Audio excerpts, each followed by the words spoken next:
हम लोग जो कह रहे हैं और जो सामने वाला कह रहा है उसको आप जांच लीजिए।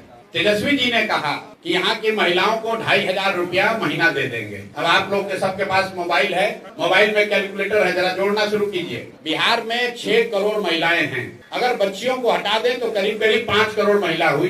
5 करोड़ महिला को अगर आप 2500 रुपया महीना देंगे तो टोटल बजट साल का आएगा 1,55,000 करोड़। बिहार का योजना बजट जो है वो 1 लाख करोड़ के आसपास का है। तो 1 लाख करोड़ का बजट है, उसमें 1.5 लाख करोड़ रुपया माई बहन योजना में दे देंगे। 200 यूनिट आप बिजली फ्री दे देंगे तो वो पैसा कहां से आएगा? उसके मुकाबले जन स्वराज क्या कह रहा है? जन स्वराज कह रहा है कि हम 10 बरस में बिहार में नई शिक्षा की स्थिति क्रिएट करेंगे और जब तक नई शिक्षा व्यवस्था नहीं बनेगी तब तक ये हर व्यक्ति को ये सुविधा होगी कि आप सरकारी विद्यालय अगर ठीक नहीं है, प्राइवेट में अपने बच्चे को भेजना चाहते हैं तो प्राइवेट स्कूल में भेजिए, फीस जो है वो सरकार भरेगी। क्यों कह रहे हैं?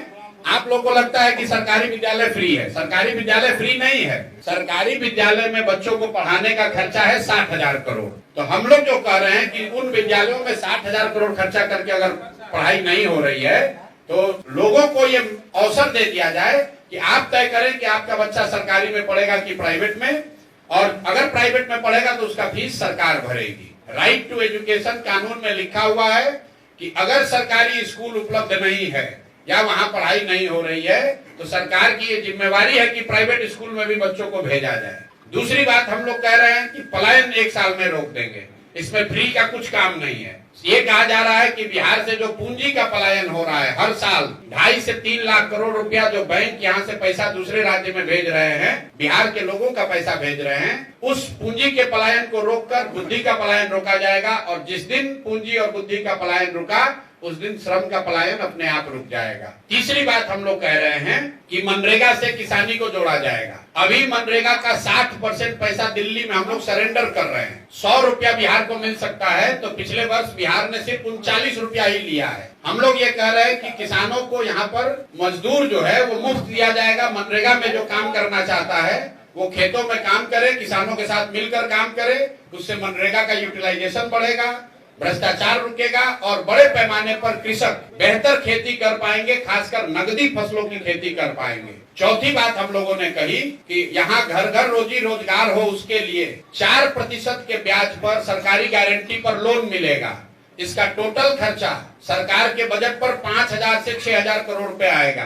बैंक से लोन लीजिएगा 10% पर, तो अगर 1 लाख करोड़ रुपया का लोगों को लोन दिलवाना है तो 4% का मतलब है 4,000 करोड़ पब्लिक देगी और 6,000 करोड़ रुपया सरकार देगी। तो 6,000 करोड़ रुपया के बजट में प्रावधान से लोगों को 1 लाख करोड़ रुपए का ऋण एडिशनल मिलने लगेगा। और अंतिम बात जो फ्री भी हम लोग कह रहे हैं, सिर्फ एक चीज वो कह रहे हैं कि 60 साल से ज्यादा उम्र के लोग जिनको अभी 400 रुपया मिल रहा है उनको हम लोग 2,000 रुपया देंगे, विधवा और दिव्यांग इंक्लूडेड, और इसका पूरा खर्चा करीब करीब 12,000 करोड़ रुपया साल का आएगा। तो जो हम लोग की जन स्वराज की पूरी योजना है इसमें बजट को देखकर सिर्फ 15 से 18,000 करोड़ रुपए ही हम लोग कह रहे हैं कि इन योजनाओं पर लोगों को पैसा देने में खर्च होगा। 80,000 करोड़ जो पैसा है उसको हम लोग चाहते हैं कि यहाँ की व्यवस्था, इंफ्रास्ट्रक्चर और बेहतर बिहार को बेहतर बनाने में खर्च हो।